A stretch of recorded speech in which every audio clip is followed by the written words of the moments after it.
novidade. Qualquer cidadão pode contribuir com a atualização do Código Civil. A comissão de juristas criada no Senado para atualizar a legislação recebe até o fim de novembro sugestões da sociedade. A ideia é modernizar o código que foi atualizado pela última vez há 20 anos. Eu sou Rafaela Vivas e esse é um dos destaques do dia. Agora vamos aos demais. Tribunal Superior Eleitoral decide que não houve abuso de poder em live de Bolsonaro em agosto de 2022. Supremo deve analisar recurso em que se discute a obrigatoriedade do regime de separação de bens em casamento de pessoa maior de 70 anos e a aplicação dessa regra às uniões estáveis. E ainda, novos formandos. Em Mato Grosso, mais 34 professores da rede estadual e municipal de ensino já podem atuar como facilitadores de círculo de construção de paz.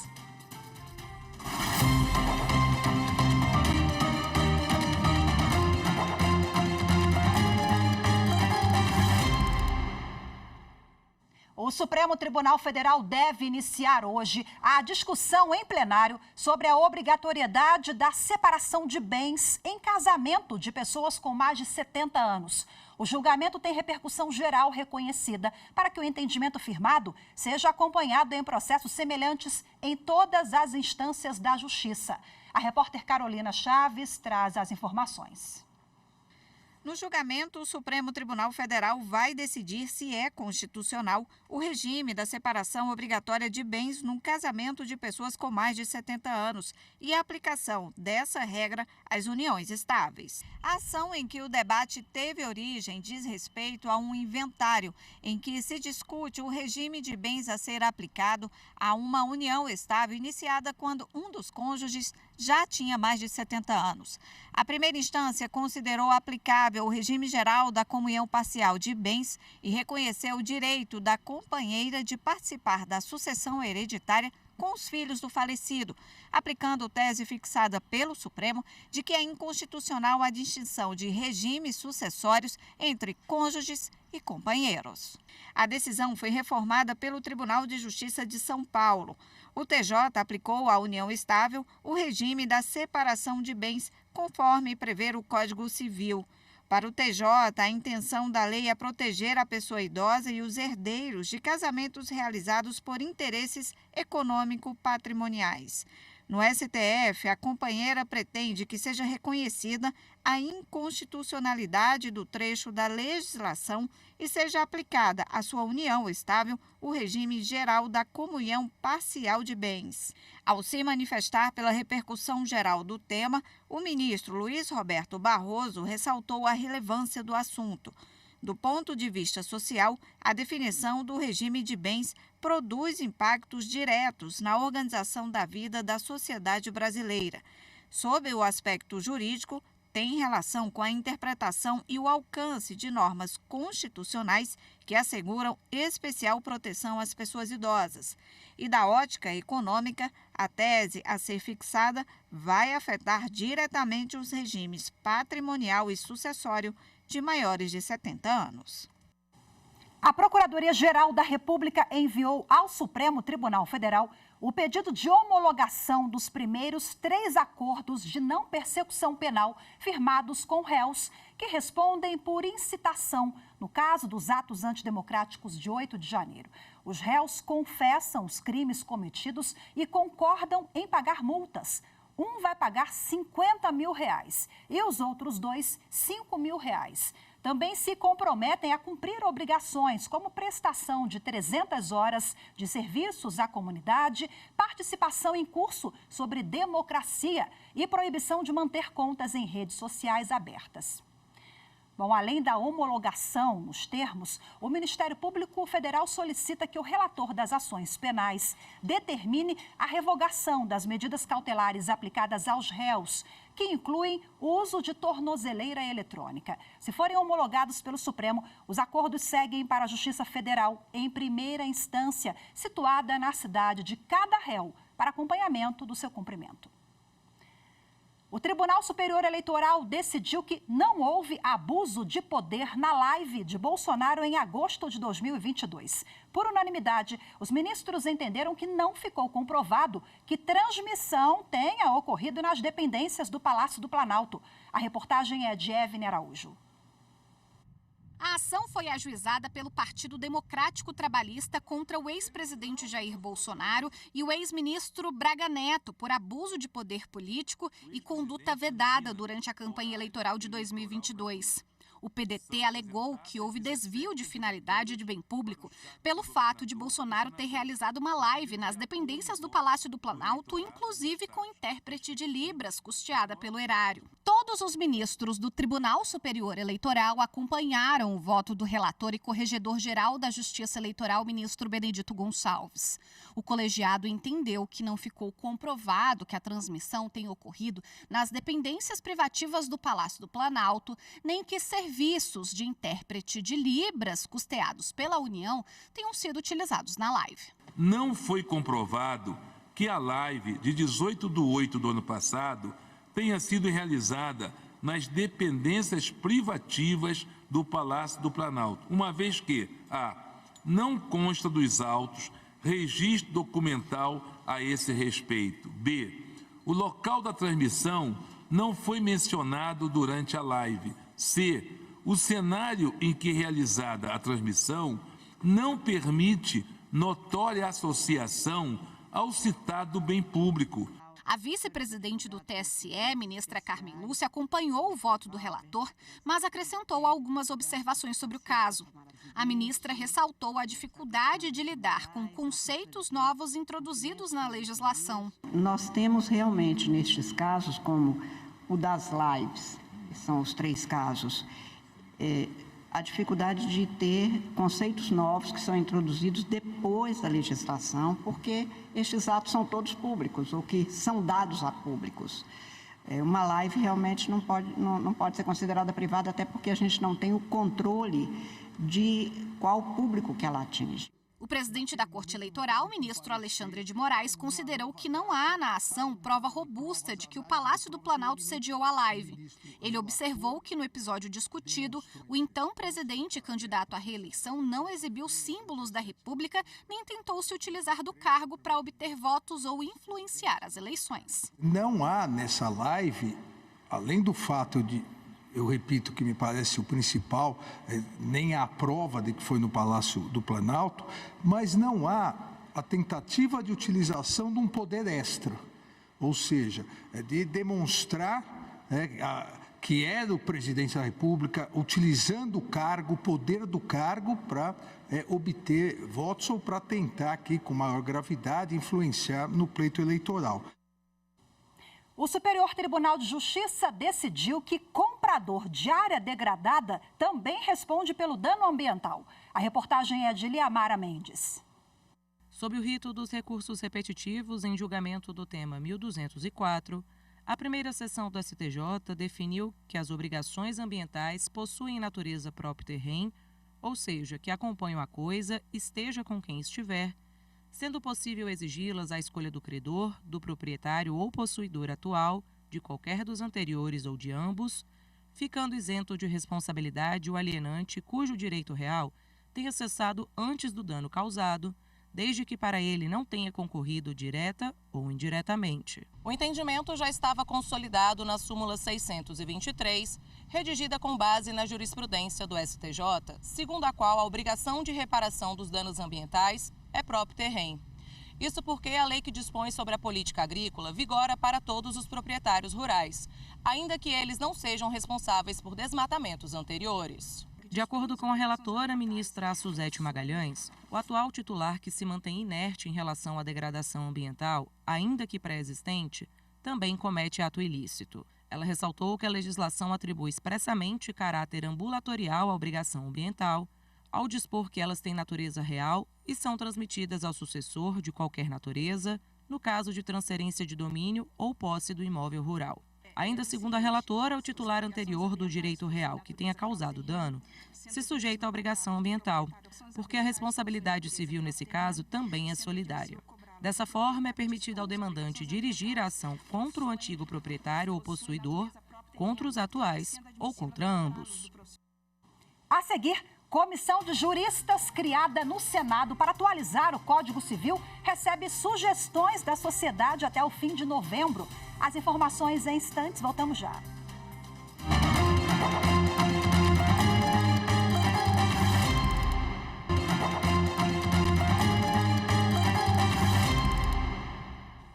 A comissão criada para atualizar o Código Civil recebe sugestões da sociedade até o fim de novembro. O Código Civil está em vigor há 20 anos e a comissão tem a função de modernizar a legislação.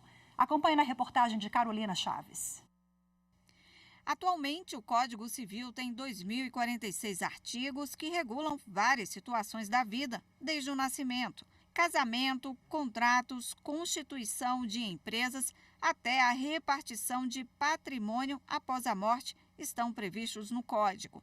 A atualização de uma norma tão ampla se torna um desafio necessário. Isso porque o Judiciário vem interpretando uma lei de 2002 que começou a vigorar em 2003. À época, várias situações e relações sociais eram ignoradas legalmente, como união homoafetiva, a proteção ao idoso e até mesmo os direitos relacionados a animais de estimação, por exemplo. Uma comissão criada pelo Senado reúne parlamentares e juristas que vão analisar artigo por artigo e adaptar a norma a essas e outras mudanças sociais, obedecendo à Constituição Federal.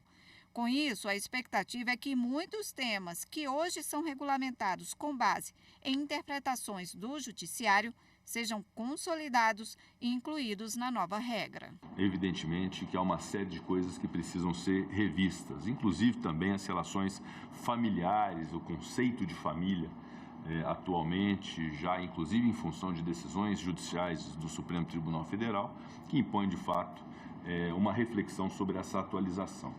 Tenho certeza que é um trabalho grandioso, vai desafiar não só nosso tempo, a nossa dedicação, mas também a habilidade para interagir com tanta gente de gabarito e de talento, mas eu tenho certeza que nós vamos produzir um trabalho digno, honrado, para entregar a presidência do Senado, que teve essa iniciativa e nos depositou essa confiança. O atual Código Civil foi proposto pelo Executivo em 1975.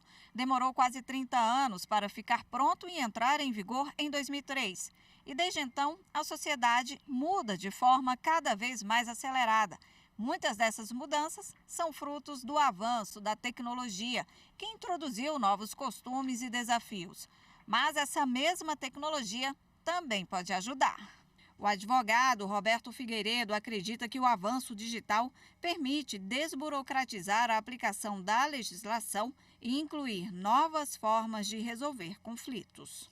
A sociedade ela vai perceber avanços para fora dos litígios, para fora das demandas judiciais, podendo resolver uma série de questões nos tabelionatos ou de forma administrativa.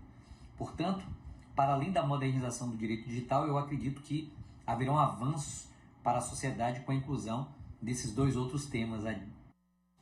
E agora, para falar um pouco mais sobre essas mudanças, a repórter Carolina Chaves conversou com o professor de Direito Civil, Flávio Tartucci. Ele é o relator da comissão que discute a atualização do Código Civil. Vamos acompanhar. Doutor Flávio, muito obrigada pela participação aqui na TV Justiça. E eu começo perguntando, era mesmo necessária a atualização do Código Civil? Bom, primeiramente é uma grande honra voltar aqui à TV Justiça. Eu assisto, sou telespectador da TV há muitos anos, já participei de outros programas e fico feliz de poder aqui falar um pouco sobre a reforma do Código Civil. Sim, era necessária a reforma do Código.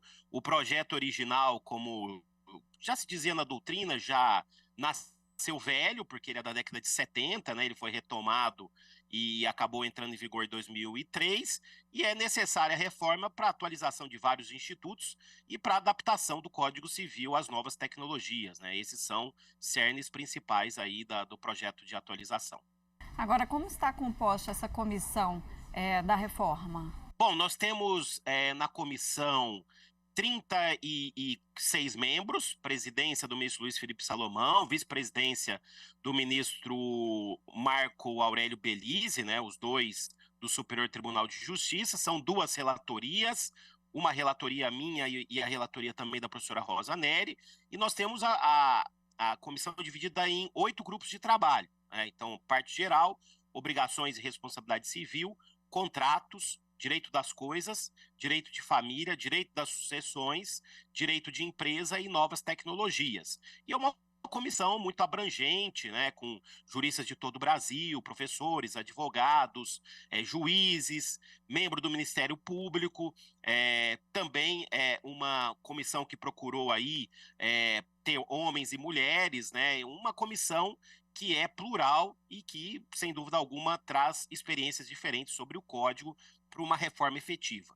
Agora, doutor Flávio, a comissão ela tem um canal de comunicação aberto para receber sugestões de qualquer cidadão. Vai ser possível essa participação da sociedade? E se for, né, se possível, como será essa participação? Sim, já há um canal que já foi disponibilizado pelo Senado, né? Eu vou, inclusive, disponibilizar para vocês para colocar aqui no GC o e-mail para envio das proposições. E, além disso, a própria comissão já mandou mais de 400 ofícios, né, para entidades, tribunais de justiça, ordem dos advogados, para que essas entidades façam sugestões. E, além disso, teremos 3 audiências públicas, uma aqui em São Paulo, dia 23 de agosto, outra no Rio Grande do Sul, dia 20 de novembro, e a última no mês de dezembro, na cidade de Salvador, em que ouviremos especialistas e a comunidade em geral para propostas para o Código Civil.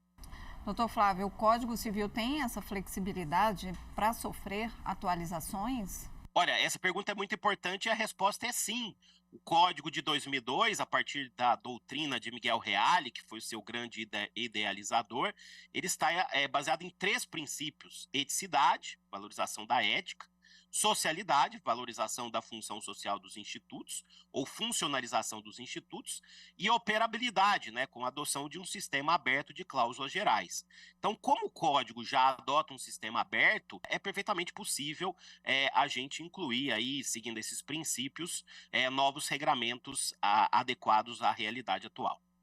O senhor falou que é uma área muito ampla, né? Eu queria que o senhor explicasse se alguns avanços, como na comunicação instantânea, na internet, nos negócios, nos contratos, até nas sucessões, né? Se essas áreas estarão na atualização do Código Civil. Olha, mais uma excelente pergunta, sim, e foi essa uma das razões da formação da Comissão de Juristas no Senado Federal.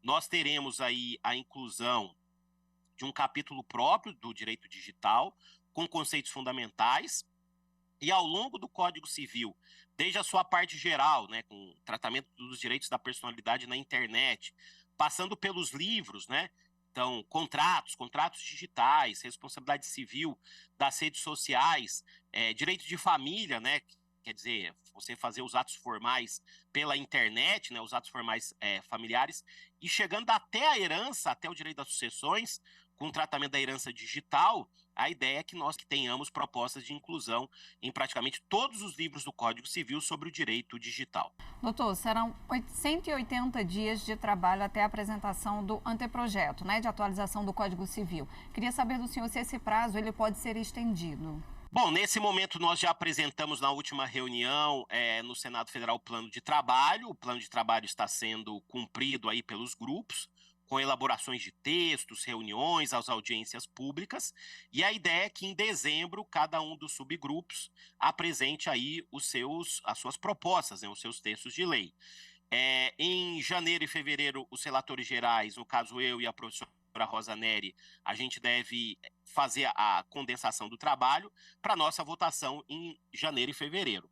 Então, a priori, a gente pretende fazer o trabalho em 180 dias, mas eventualmente não é aí o que nós pensamos, nós podemos até ter uma prorrogação de prazo. E depois de apresentado o anteprojeto, né, qual é o próximo passo? Bom, o próximo passo é o parlamento votar e debater, porque o parlamento, nós faremos sugestões como juristas, como especialistas, né?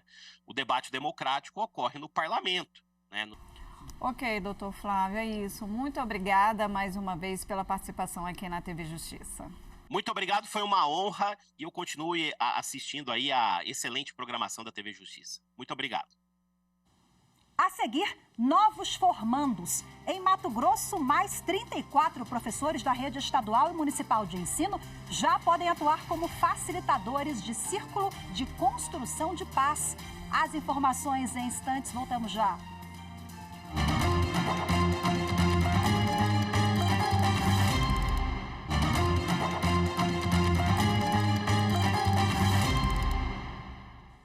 O Tribunal de Justiça de Minas Gerais aumentou o valor de bens bloqueados da 123 Milhas e dos sócios da empresa para 900 milhões de reais. O pedido foi feito pelo Ministério Público de Minas Gerais. Em setembro, o juiz Eduardo Henrique de Oliveira Ramiro, da 15ª Vara Cível da Comarca de Belo Horizonte, já havia ordenado o bloqueio de até 50 milhões de reais. O novo valor se refere ao montante que a empresa teria em débitos quirografários, que são aquelas dívidas não garantidas por direito real, desprovidas de privilégio creditório ou direito de preferência. Alunos do curso de Direito do Centro Universitário do Distrito Federal, a UDF, participaram da 6ª jornada de sustentação oral no Tribunal Superior do Trabalho. Anderson Conrado. A atividade foi realizada na sala de sessões plenárias do TST e contou com a presença de 120 estudantes e professores da UDF. A sessão simulada foi presidida pelo vice-presidente do TST e do CSJT, ministro Aloysio Corrêa da Veiga. Também estiveram presentes a ministra Cátia Arruda e os ministros José Roberto Freire Pimenta e Maurício Godinho Delgado. 6 alunos atuaram como advogados inscritos para realizar sustentação oral. Ao final da atividade, 3 deles foram premiados pelas melhores argumentações. Em Mato Grosso, professores da rede estadual e municipal de ensino de Cuiabá e Várzea Grande já podem atuar como facilitadores de círculo de construção de paz e de técnicas de mediação de conflitos escolares e familiar. Eles receberam os certificados do Tribunal de Justiça do Estado. A reportagem é de Fernanda Fernandes. 34 novas sementes que vão germinar a cultura da paz em escolas. Esses são os profissionais da Rede Estadual de Educação certificados como facilitadores de círculos restaurativos e de técnicas de mediação escolar e familiar em uma cerimônia realizada na sede da Justiça Estadual. As professoras Cidirlene e Rosângela, 2 das certificadas, falaram da experiência depois de 1 ano de curso entre teoria e o estágio supervisionado. Nos traz um embasamento, como se diz, extraordinário, né, para construirmos diálogos diferentes, né, diálogos construtivos, mais profundos, que traga para esse aluno uma oportunidade de se expressar da melhor forma possível. A gente percebe que os alunos começam a tratar o outro diferente, com mais respeito, mais empatia, e isso é decorrente do círculo, porque o círculo ele acontece com pequenos grupos, né? Então a gente faz um trabalho individualizado praticamente com essas crianças, e isso facilita também muito o nosso trabalho, porque a gente faz trabalho de prevenção. A certificação do grupo é resultado de um termo de cooperação técnica firmado entre o Poder Judiciário de Mato Grosso com a Secretaria Estadual de Educação e outros órgãos, como o Ministério Público. E a intenção é que as práticas restaurativas nas escolas se tornem, assim como no Judiciário, uma política permanente para a promoção da paz. Resolver os conflitos, que é uma das causas do abandono, da evasão escolar, que continua alta ainda no ensino médio. Então a gente está muito feliz com essa parceria com o Tribunal de Justiça. Eu tenho certeza que essa política e essa iniciativa, quem ganha com tudo isso é a comunidade escolar, são os nossos estudantes, são as famílias. Então estão todos de parabéns. E o professor capacitado também poderá ajudar nessa célula máter, que é a família, principalmente ele aprendendo a ter uma escuta ativa e uma visão ativa, onde ele vai descobrir certas alterações na criança, no estudante. Creio que é um grande passo, uma grande colaboração do Poder Judiciário nesse sistema. Nós vemos que são mais 34 pessoas que têm também o seu coração tocado por essa metodologia e pela vontade de contribuir com a facilitação desses círculos como um instrumento muito potente para deixar um legado, principalmente para as crianças, para os adolescentes, no ambiente escolar. Hoje ficamos por aqui. Muito obrigada pela sua companhia. Uma ótima tarde. Até amanhã. Tchau, tchau.